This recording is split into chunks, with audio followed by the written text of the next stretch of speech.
बोला फुसला कर पार्टी में ले गया था। हम अपने मन से नहीं गए थे, हम अपना ही गांव का पहले से सूर्य नाम था, वही संगठन में जुड़ा हुआ था, तो वही हमको आ करके ले गया था कि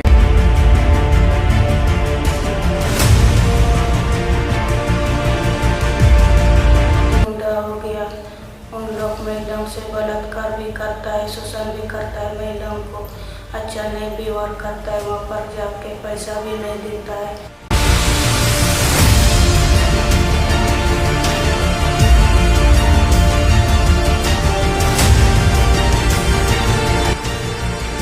नमस्कार, आप देख रहे हैं न्यूज़ आपका। इस वीडियो में हम बात करेंगे नक्सलियों से जुड़ी एक बड़ी खबर के बारे में, मगर उससे पहले आपको बता दें, एक तरफ नक्सली हैं और दूसरी तरफ सुरक्षा बल, और दोनों में पिछले एक दशक से जंग जारी है। और दूसरी तरफ हार्डकोर नक्सलियों का संगठन को छोड़कर आत्मसमर्पण करने का सिलसिला भी जारी है। इन दिनों छत्तीसगढ़ में काफ़ी ज़्यादा संख्या में नक्सलियों के द्वारा आत्मसमर्पण किया जा रहा है। इसी बीच झारखंड से सूत्रों के हवाले से मिली एक बड़ी खबर निकलकर सामने आ रही है। विश्वसनीय सूत्रों से प्राप्त जानकारी के अनुसार बुंडू चांडिल और गिरिडीह के 4 हार्डकोर नक्सली पुलिस के साथ लगातार संपर्क में हैं।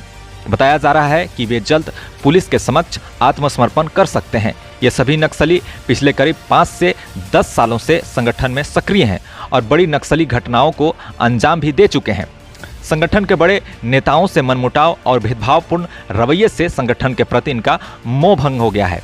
ये पिछले 1 महीने से पुलिस के आला अधिकारियों के साथ संपर्क में हैं और आत्मसमर्पण करने का मन बना लिए हैं। अब सवाल यही है कि आखिर नक्सली आत्मसमर्पण क्यों कर रहे हैं।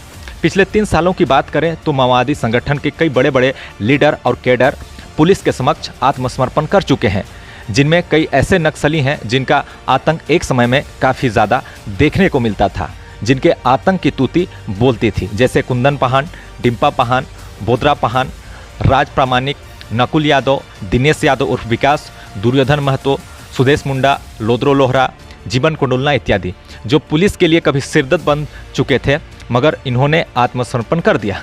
आत्मसमर्पण करने वालों में कई महिला नक्सली भी शामिल हैं। गौर करने की बात यह है कि माओवादी संगठन के केंद्रीय कमेटी सदस्य व 1 करोड़ इनामी नक्सली सुधाकर रेड्डी व उसकी पत्नी नीलिमा भी पुलिस के समक्ष आत्मसमर्पण कर चुके हैं। पुलिस के द्वारा एक तरफ आत्मसमर्पण नीति भी चलाई जा रही है ताकि संगठन छोड़ वे मुख्य धारा से जुड़ सके। आत्मसमर्पण करने वाले पूर्व नक्सलियों के द्वारा कई ऐसे चौंकाने वाले खुलासे भी किए हैं, जिसके वजह से उन्होंने संगठन छोड़ने का मन बनाया। तो चलिए जानते हैं आखिर आत्मसमर्पण करने वाले पूर्व नक्सलियों का इस विषय में क्या कहना है। मैं 2018 में माओवादी संगठन में गए थे। हम अपने मन से नहीं गए थे, हम अपना ही गांव का पहले से सूर्य नाम था, वही संगठन में जुड़ा हुआ था, तो वही हमको आ करके ले गया था कि हम लोग का स्कूल में बहुत अच्छा पढ़ाई होता है, जल्दी नौकरी भी मिल जाता है, वो भाषा का पढ़ाई भी होगा। ऐसा करके हमको बुला फुसला के ले गया था जीवन कुंडुलना। 2020 में को ले गया, हर 2 साल रहा पट्टी में। जंगले घूमना है, भागना है, यही सब काम है उन लोग का। उन्हें गांव घर में मीटिंग करना है। खाना पीना अच्छे से नहीं मिलता है और पैसा भी नहीं देता है और घर जाने का नहीं देता है। बड़ा नेता लोग भी, सीनियर लोग है, उन लोग तो महिला लोग को भी शोषण करता है, बहुत तरह का अत्याचार करता है उन लोग, हम लोग के ऊपर बहुत शोषण जुल्म करता है उन लोग। मैंने इसलिए हम भी अच्छा नहीं लगा कि ये सब पार्टी ठीक नहीं है, जंगल में खाली घूमना है, पुलिस घुसने से खाना भी नहीं मिलेगा, हम लोग को भूखे में रहना पड़ता है। इसलिए हम यहाँ से भागेंगे बोलकर के सोचे थे पहले से ही, तो इसीलिए संगठन से हम भाग निकले। इसके बाद पुलिस के पास आत्मसमर्पण किया। लड़ने के लिए हम लोग ही आगे भेज देता था। लोद्रो लोहार और कुलदीप, इन लोग सिलेंडर किया, उन लोग सिलेंडर करके अच्छा रहा है। उन लोग देखकर हम भी सिलेंडर कर रहा है और मुकदरा से जोड़ने हम भी चाह रहा है। 2020 में रीला और गीता और वैशाखी हमको हमको बाला पुसला करपाटी में ले गया था और ले जाने के बाद हमको रमेश के साथ रखा। मेरा भैया गया था पैसा मांगने के लिए, मेरा पिताजी बुखार हुआ था उस समय और बोल रहा है कि यहाँ पर नौकरी कर रहा है इसीलिए पैसा मांगने आए हैं, आपका बाप नौकरी कर रहे हैं, ऐसे बोल करके बोल रहे हैं। इसीलिए मेरा भैया भी चुप करके ही चल गया।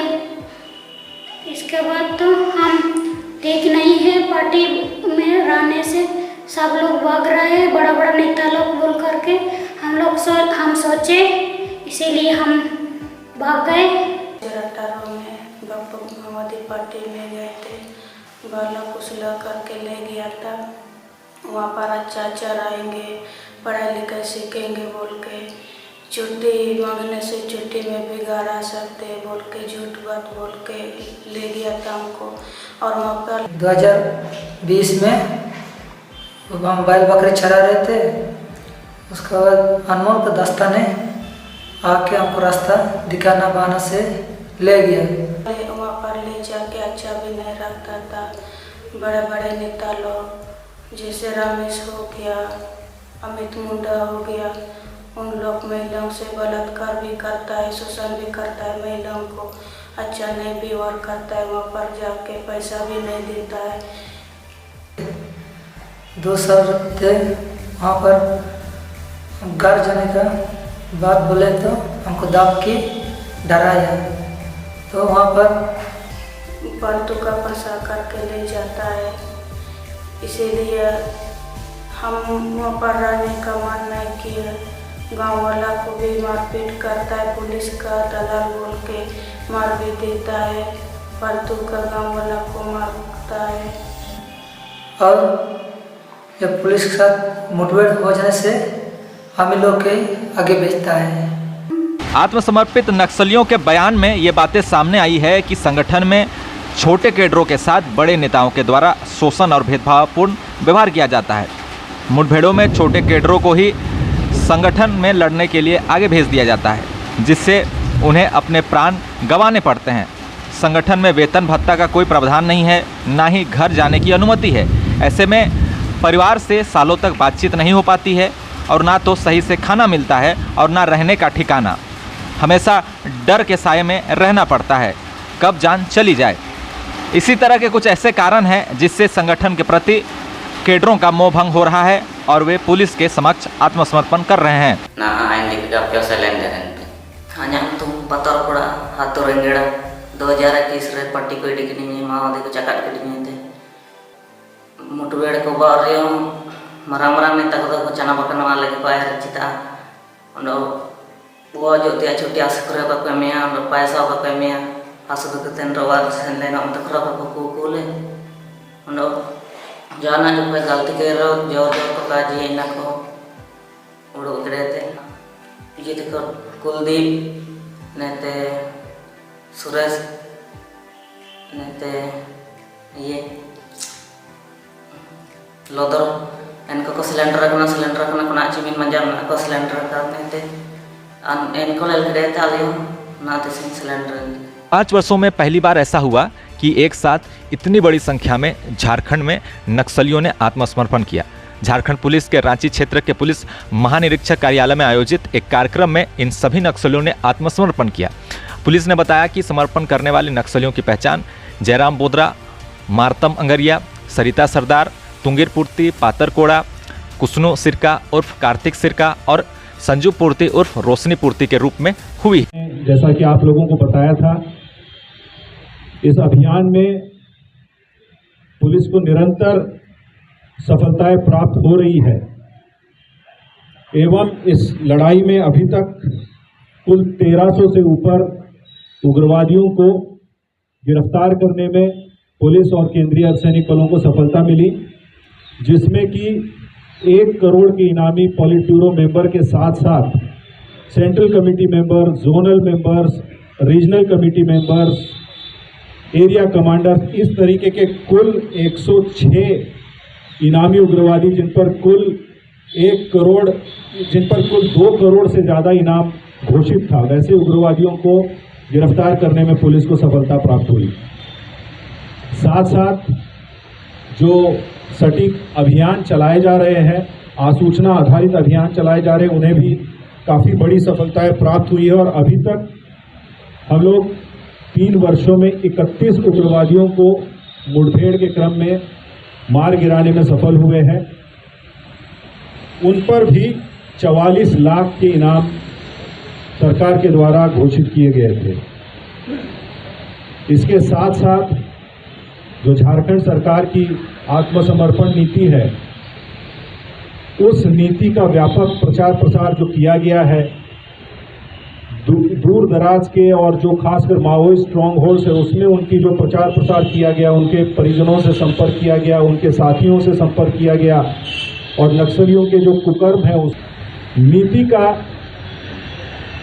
लाभ उठाते हुए कुल आज का जो सरेंडर है उसको मिला के कुल 56 उग्रवादियों के द्वारा झारखंड पुलिस, सीआरपीएफ, एसएसबी और अन्य एजेंसीज के सामने में आत्मसमर्पण किया है। जो उग्रवादी आत्मसमर्पण किए हैं उन पर कुल मिलाकर 1 करोड़ 30 लाख से ऊपर इनाम घोषित किए गए थे।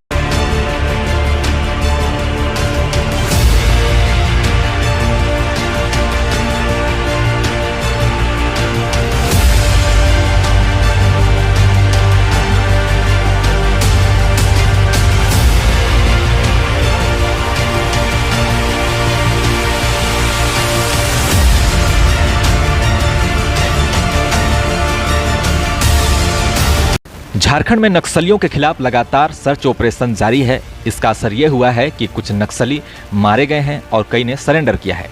बीते कुछ सालों में सरेंडर करने वाले नक्सलियों की संख्या बढ़ी है। सरेंडर करने वालों को लाखों रुपये दिए जाते हैं। ऐसे में लोगों के मन में एक सवाल आता है कि आखिर सरकार नक्सलियों को सरेंडर करने पर इतना सम्मान क्यों देती है और क्यों इन नक्सलियों को सरेंडर करने पर पैसा, मकान, जमीन जैसी तमाम सुविधा मिलती है, जबकि सरेंडर करने वाले नक्सलियों के हाथ लोगों के खून से रंगे हैं, यानी उन्होंने हत्या समेत कई अपराध किए हैं। मगर प्रशासन इन्हें मुख्य धारा से जोड़कर नक्सलवाद को खत्म करना चाहती है। बीते कुछ सालों में सरेंडर करने वाले नक्सलियों की संख्या बढ़ी है। इसकी वजह है सीआरपीएफ और स्थानीय पुलिस का दोस्ताना व्यवहार। सीआरपीएफ और स्थानीय पुलिस नक्सलियों के गढ़ में काफ़ी अंदर तक पहुंच चुकी है। जवान नक्सलियों को समझाते हैं कि अगर वह सरेंडर करेंगे तो उन्हें सरकार की सरेंडर पॉलिसी का फायदा मिलेगा और वह एक बेहतर जीवन जी सकेंगे, जिसमें कोई खतरा भी नहीं होगा। जब जवानों की तरफ से नक्सलियों को सरकार की सरेंडर पॉलिसी के बारे में समझाया जाता है तो नक्सलियों को विश्वास देश के लोकतंत्र और व्यवस्था की तरफ बढ़ जाता है। नक्सलियों से बातचीत के दौरान जवान उन्हें ये भी बताते हैं कि अगर वह सरेंडर करेंगे तो उन पर रखा गया इनाम भी उन्हें मिलेगा और सरकार उन्हें रोजगार भी दिलवाएगी। इसके अलावा जो भी मामले उन पर चल रहे हैं सजा के दौरान, उसमें भी सरकार उन्हें रियायत दिलवाएगी। सरकार की सुविधाओं का लाभ और समाज की मुख्य धारा से जुड़ने की इच्छा नक्सलियों को सरेंडर करवाती है। फिलहाल आज के लिए बस इतना ही। देखते रहिए न्यूज़ आपका। धन्यवाद।